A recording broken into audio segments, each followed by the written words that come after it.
साथ हैं वैदिक संस्कृति के अध्येता डॉक्टर अरुण कुमार जायसवाल जी। नमस्कार। नमस्कार।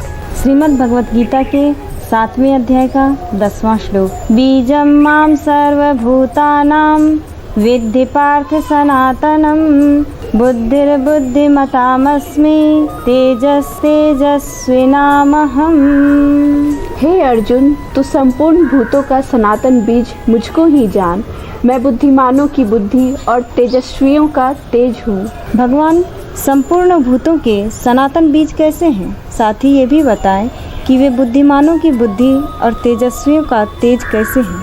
हमारी भी एक जिज्ञासा है, क्या सृष्टि में कोई ऐसा तत्व है जो परमात्मा को समाप्त कर सके? समस्त भूतों का सनातन बीज इसलिए कि भगवान समस्त प्राणियों की चेतना है। भगवान से सब कुछ प्रकट हुआ है। अगर परमात्मा ही न हो तो जीवात्मा कहाँ से आएगी? परमात्मा की चेतना से सृष्टि चेतन है। सर्वभूता नाम का मतलब ये नहीं कि केवल मनुष्य, इसका मतलब पशु पक्षी वृक्ष वनस्पति सभी जीव जंतु जो भी है सृष्टि में, भगवान उन सब का आदि कारण है और शाश्वत कारण है। आदि कारण तो है ही, ये कारण हमेशा बना रहेगा। सृष्टि में कोई भी ऐसा तत्व नहीं जो परमात्मा को समाप्त कर सके। सारे रूप और आकार परमात्मा में प्रकट होते हैं। जैसे गजेंद्र मोक्ष में एक स्तुति है, जो ज्वलित अग्नि से चिंगारी रवि किरण से निकल कर फिर उन्हीं में लौट जाती है, इस जगत की भांति सकल आग से चिंगारी निकलती है, फिर आग में चली जाती है, समा जाती है, सूर्य की किरणें सूर्य में समा जाती है। उसी तरह भगवान सब भूतों का आदि कारण है, उसी से निकलते हैं, उसी में समा जाते हैं। तो भगवान सनातन कारण है। आगे कहते हैं बुद्धिमानों की बुद्धि हूँ। इस सृष्टि में धरती लोक में प्रत्यक्ष रूप से कोई श्रेष्ठतम तत्व है। धरती में कोई ऐसा चीज है जो धरती की गतिविधियों को नियंत्रित करने में सक्षम और समर्थ है, वो बुद्धि है। इस सृष्टि में बुद्धि से परे आत्मा है, पर आत्मा सृष्टि को नियंत्रित नहीं करती, प्रत्यक्ष रूप से कार्य बुद्धि करती है। पशु पक्षी जीव जंतु सभी में कुछ न कुछ विशेषता है, पर मनुष्य में सबसे बड़ी ताकत उसकी बुद्धि है। बुद्धि के कारण वह ऐसा कुछ करता है, इंसान देवी देवताओं को अपने वश में कर लेता है। मंत्र बहुत छोटा होता है, लेकिन उसमें ब्रह्मा विष्णु महेश सभी वश में आ जाते हैं। ऐसे जैसे महामत वाले गजराज को छोटा सा अंकुश वश में कर लेता है। बुद्धि तो छोटी है, लेकिन उससे ज्ञान प्रकट होता है। जो युक्तियाँ निकाली जाती हैं उससे इंसान ही नहीं देवी देवता भी मारे मारे फिरते हैं। मतलब बुद्धि से ही साधना निकलती है, बुद्धि से ही तपस्या निकलती है, बुद्धि से ही विधान निकलते हैं। तो भगवान कहते हैं तेजोवान का तेज मैं हूँ। तेज कहाँ से आता है? जो तेजस्वी का प्रकाश फूटता है वह कहाँ से आता है? वह पुण्य और तप से आता है। एक महत्वपूर्ण बात है, जैसे ग्रह होते हैं, ग्रहों का शरीर में स्थान होता है, ब्रह्मांड में भी उनका स्थान है, लेकिन पिंड में भी उनका स्थान है। और ब्रह्मांड और पिंड में ग्रह का संपर्क सटीक बना रहता है, तब तक व्यक्ति तेजस्वी बना रहता है। लेकिन जैसे ही विपरीत दशा आती है, राहु की ग्रंथि धूमिल पड़ गई, केतु की ग्रंथि धूमिल पड़ गई, पहले धूमिल पड़ती है ग्रंथियाँ, पहले धुंधले पड़ते हैं चक्र, क्योंकि ग्रंथि और चक्र में ब्रह्मांड से ग्रहों से प्राण और प्रकाश आता है। पहले ये धूमिल पड़ती है, फिर धुंधला पड़ जाता है उनका व्यक्तित्व, उनका तेज। तो तेज कहाँ से आता है? ये आता है पुण्य से। जब तक आप पुण्य के तेज से गुजर रहे हैं, पुण्य के कालखंड से गुजर रहे हैं, या पुण्य से भी बलवान कौन है? तब पुण्य छीन पड़ गया, यानी कर्म छीन पड़ गया, पर किसी ने तप का जोरदार अनुष्ठान कर रखा है, तो तप के प्रभाव से भी ग्रंथियाँ प्रकाशित रहेंगी। और किसी ने तपस्या नहीं की, लेकिन पिछले जीवन का भारी पुण्य है, तो पुण्य के प्रभाव से भी तेज रहेगा, तेजस्वी रहेगा, तेजवान बना रहेगा। तेजस्वियों का जो तेज है उसका आधार है पुण्य और तप। भगवान कहते हैं जब जीव मेरे सन्मुख होता है तब वो मेरे अंश को पाता है। जब प्रकाश अर्जित करता है तभी वो पुण्य और तप अर्जित करता है। तो तपस्वियों का तेज मैं हूँ। श्रीमद् भगवत गीता के 7वें अध्याय का 11वां श्लोक, बलम बलवतां चाहम कामराग विवर्जितम धर्मा विरुद्धो भूतेषु कामोस्मि भरतर्षभ। हे भरत श्रेष्ठ, मैं बलवानों का आसक्ति और कामनाओं से रहित बल अर्थात सामर्थ्य हूँ, और सब भूतों में धर्म के अनुकूल अर्थात शास्त्र के अनुकूल काम हूँ। भगवान आसक्ति और कामनाओं से रहित बलवानों के बल कैसे हैं? और सब भूतों में शास्त्र के अनुकूल धर्म के अनुकूल काम कैसे हैं? पुरुषार्थ चातुष्टय में काम से पहले धर्म और अर्थ को क्यों रखा गया है? क्या इसका कोई गंभीर रहस्य है? साथ ही हमें यह भी बताएं, इच्छा करना बुरा नहीं है, पर कौन सी इच्छा करना बुरा नहीं है? भगवान कहते हैं इस श्लोक में, मैं बलशालियों में बल हूँ, लेकिन शर्त लगी हुई है काम लालसा और आसक्ति से मुक्त हो। प्रायः बल का प्रयोग व्यक्ति स्वार्थ के लिए करता है, अपनी लालसाओं के लिए करता है, अपनी वासना पूर्ति के लिए करता है, अपने हित के लिए करता है। भगवान यहाँ कहते हैं जहाँ लालसा है, वासना है, वहाँ के बल में ईश्वरीय बल नहीं है, ईश्वरीय प्रकाश नहीं है। आचार्य विनोबा भावे ने एक लेख लिखा, चिर यौवन का रहस्य। उसमें उन्होंने वाल्मीकि रामायण का एक श्लोक कोट किया, उद्धृत किया। अगस्त ऋषि श्री राम को बताते हैं कि हे राम, इस युग में जो बलवान लोग हुए हैं उनमें से एक बाली, सुग्रीव का बड़ा भाई, दूसरा रावण, तीसरा बलवान महिष्मती का राजा सहस्त्रबाहु अर्जुन, ये लोग बड़े बलवान हुए। बलवानों में योद्धाओं में परशुराम बलवान हुए। परशुराम के बल की कोई सीमा नहीं है। क्षत्रियों का संहार किया और अकेले अपने दम पर किया। सारे बलवानों में योद्धाओं में मैं जब गिनता हूँ, गुणों के आधार पर गिनता हूँ, सब तरह से विवेचना कर तर्क सम्मत रीति से गिनता हूँ, तो हनुमान को परम बलवान और महायोद्धा मानता हूँ। ये अगस्त ऋषि कहते हैं, जिनका उल्लेख विनोबा भावे ने किया। तो राम बोले, आप ऐसा क्यों कह रहे हैं? तो अगस्त मुनि ने कहा, क्योंकि इन योद्धाओं ने जो किया वे अपने निजी हित से कहीं न कहीं जुड़े हुए थे, कहीं न कहीं उनका स्वार्थ था। रावण ने जो किया अपने दर्प के लिए, अपने घमंड के लिए, अपने दंभ के लिए किया। बाली ने जो किया अपनी आकांक्षाओं के लिए किया। परशुराम ने जो किया उसमें कहीं न कहीं पिता की मृत्यु और बदला लेने की भावना थी। लेकिन हनुमान ने जिस बल और पौरुष का प्रदर्शन किया उसमें कोई स्वार्थ नहीं था। लक्ष्मण को संजीवनी की जरूरत पड़ी, जब लक्ष्मण को शक्तिबान लगा, मूर्छा हुई, तो हनुमान कहते हैं, राम आप चिंता मत करें, आवश्यकता पड़ने पर मैं स्वर्ग से अमृत कलश ला सकता हूँ। मैं चंद्रमा को वस्त्र की भांति निचोड़ करके उसका अमृत लक्ष्मण के मुख में डाल सकता हूँ। ये संजीवनी की तो बात ही क्या है। मैं संपूर्ण हिमालय को पलक झपटे ला सकता हूँ।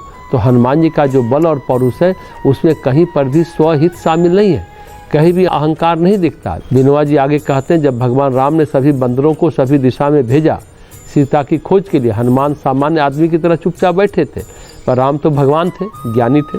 सबके बाद दक्षिण जाने वाले दल को बुलाया जिसके नेता जामवंत थे। उसमें भी जामवंत को सीख देने के बाद हनुमान को अपनी मुद्रिका यानी अंगूठी दी। राम बोले, मैं जानता हूँ हनुमान ये कार्य तुम्हारे द्वारा होगा, सीता को ये मुद्रिका तुम दे सकते हो। हनुमान ने मुद्रिका रखी और चुपचाप चल दिए। सागर किनारे हनुमान फिर मौन हो गए। वे अनुशासित हैं, कहीं दर्प नहीं है, कोई अहंकार नहीं है, कहीं प्रदर्शन की लालसा नहीं है, कहीं अपने मान अपमान की चिंता नहीं है। जब रावण के बेटे मेघनाथ ने ब्रह्मास्त्र का संधान किया और हनुमान को ब्रह्मास्त्र में बांधा, तो हनुमान ने विचारा, अगर मैं ब्रह्मास्त्र का मान नहीं रखता तो ब्रह्मास्त्र की महिमा घट जाएगी। हनुमान को तो बचपन से ही समस्त देवों के वरदान मिले थे। ब्रह्मा का वरदान मिला था, वरुण का वरदान मिला था, शिव का वरदान मिला था। तो ब्रह्मास्त्र हो, पाशुपतास्त्र हो, वरुणास्त्र हो, हनुमान सभी से मुक्त थे। एक प्रसंग में आता है, जब भगवान राम रावण का संहार कर लौट रहे थे तो हनुमान चुपचाप बैठे थे। राम ने कहा, हनुमान कुछ चाहते हो? तो हनुमान ने कहा, भगवान मेरी माता इसी किष्किंधा पर्वत पर रहती है, अगर आपकी आज्ञा हो तो चलते समय मैं अपनी माँ का दर्शन कर लूँ। तो वे बोले, तुम ही क्यों, हम सब चलते हैं। तो पुष्पक विमान उतर गया, सभी माता अंजनी का दर्शन करने गए। तो हनुमान ने उन्हें बताया कि हमारी स्वामी राम है, इन्होंने रावण को परास्त किया। तो अंजना ने हनुमान को एक धक्का दिया और बोली, तू कैसा सेवक है कि तेरे रहते तेरे स्वामी को ये सब कार्य करने पड़े? तेरे अंदर साहस नहीं था क्या? तू रावण को उठा लाता, लंका में सबको पटक देता, सीता को मुक्त करा लेता, तूने मेरा दूध लजा दिया। तो लक्ष्मण को लगा अंजना अपने दूध का बखान कर कुछ अतिशयोक्ति कर रही है। हनुमान ने कहा, माँ मैं यह सब कर सकता था, आसानी से कर सकता था, लेकिन ऐसी स्थिति में मेरे स्वामी राम की कीर्ति कैसे होती, लोग रामायण का गुणगान कैसे करते? तो अंजना बोली, अगर तेरा यह भाव था तब तो ठीक है। तो अंजना ने लक्ष्मण की ओर देखा और कहा, मैं यूं ही अपने दूध का बखान नहीं कर रही हूँ। अंजना ने अपना अस्त्र निचोड़कर सामने पर्वत धार पर छोड़ी तो पर्वत फट गया। और तब वे बोली, लक्ष्मण अंजना का ये दूध हनुमान ने पिया था। तो भगवान कहते हैं, वासना और आसक्ति से रहित बल मैं हूँ। कहते हैं हनुमान खाली समय में राम की कथा लिखते थे जब युद्ध चल रहा था। उधर राम कथा वाल्मीकि भी लिख रहे थे। जब वाल्मीकि की रामायण पूरी हो गई और हनुमान जी की रामायण पूरी हो गई तो हनुमान जी के पास वाल्मीकि आए और उन्होंने कहा, मैंने सुना है कि आप रामायण लिख रहे थे। हाँ लिखा है। कहाँ लिखा है? तो हनुमान जी ने कहा, पत्थरों पर नाखून से लिखा है। उनके पास तो स्याही कलम कॉपी थी नहीं, वहाँ तो युद्ध भूमि थी। क्या तुम अपनी रामायण पढ़ा सकते हो? हाँ, हमारा तो सौभाग्य हुआ कि आप जैसे महर्षि और कवि हमारे रामायण पढ़ेंगे। तो उन्होंने अपनी रामायण उन्हें पढ़ाई। फिर क्या हुआ? वाल्मीकि उदास हो गए, उनकी आंखों से आंसू निकल आए। हनुमान ने पूछा, आप दुखी क्यों हो गए? तो वाल्मीकि ने कहा, आपने जो रामायण लिखी है, जो काव्य है, जो लीला है, जो गुण है, जो रस है, उसके सामने मेरी रामायण कोई पढ़ेगा ही नहीं। निसंदेह तुम श्रेष्ठ कवि हो, मेरी रचना तो निरर्थक और निस्सार है।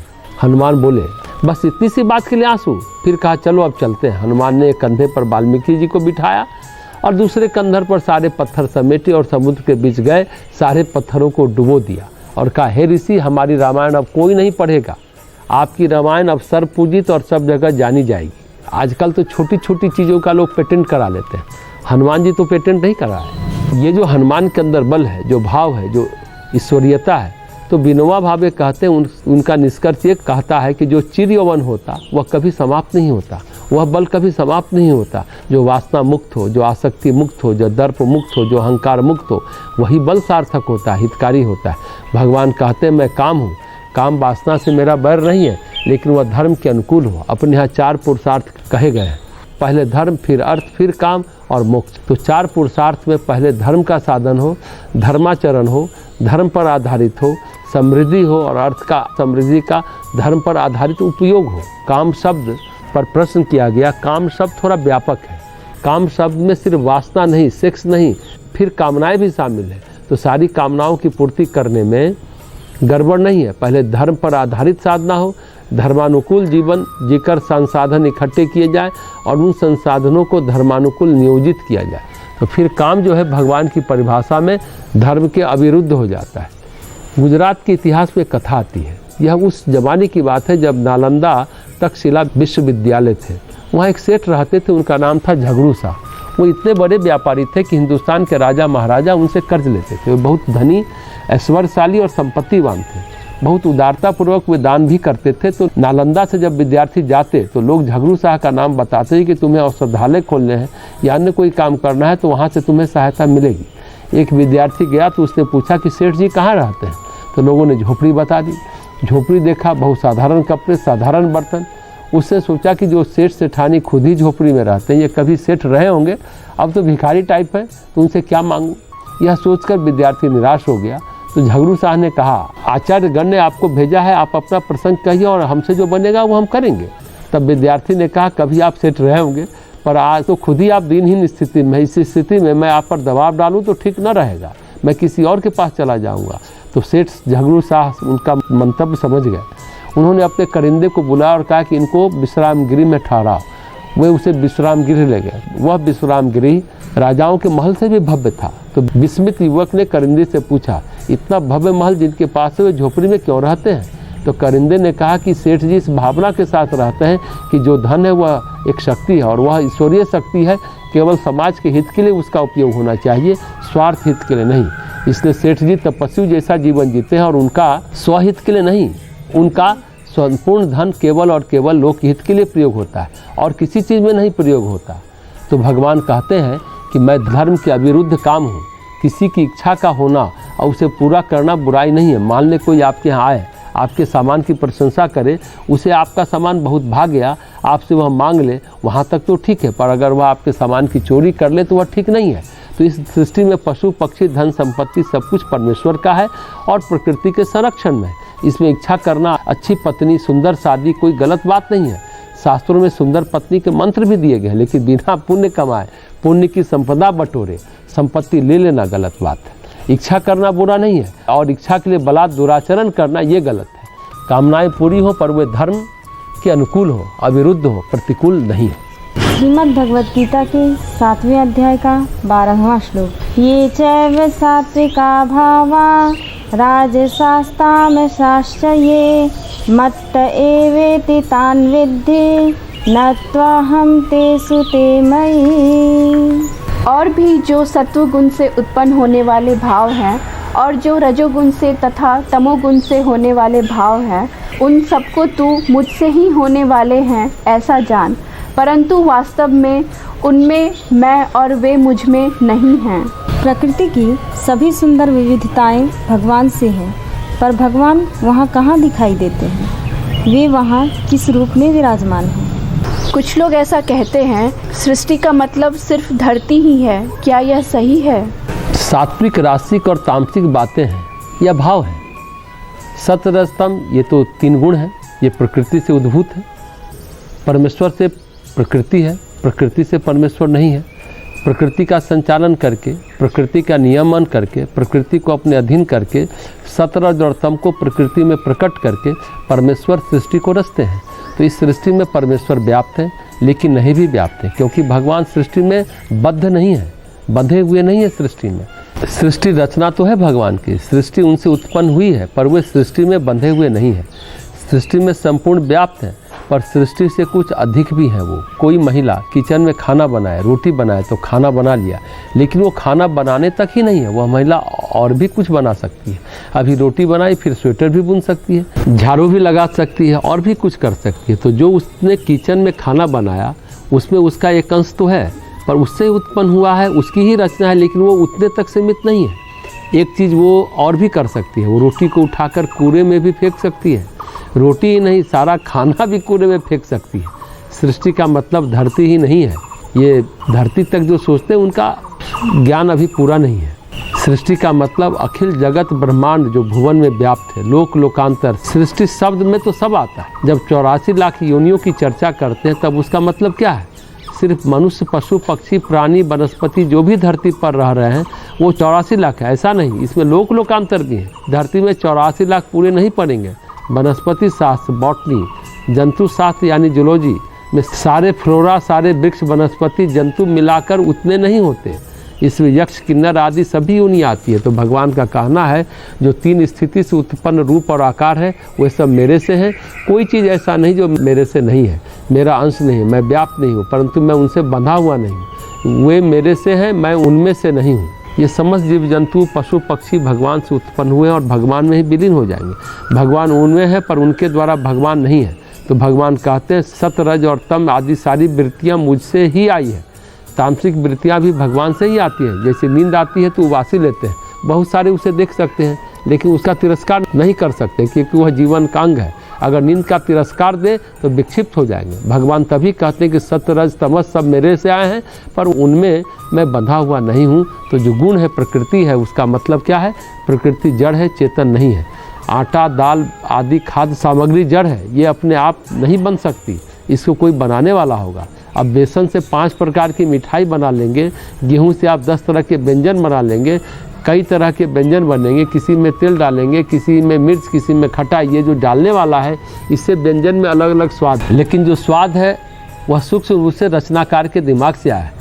जितनी सुंदर ये विविधताएं हैं वह परमेश्वर द्वारा ही उत्पन्न है। ये रंग बिरंगा संसार उनके द्वारा ही उत्पन्न है, और वो कहीं ना कहीं एक अंश से सब में व्याप्त है, लेकिन वे सब में बंधे हुए नहीं है।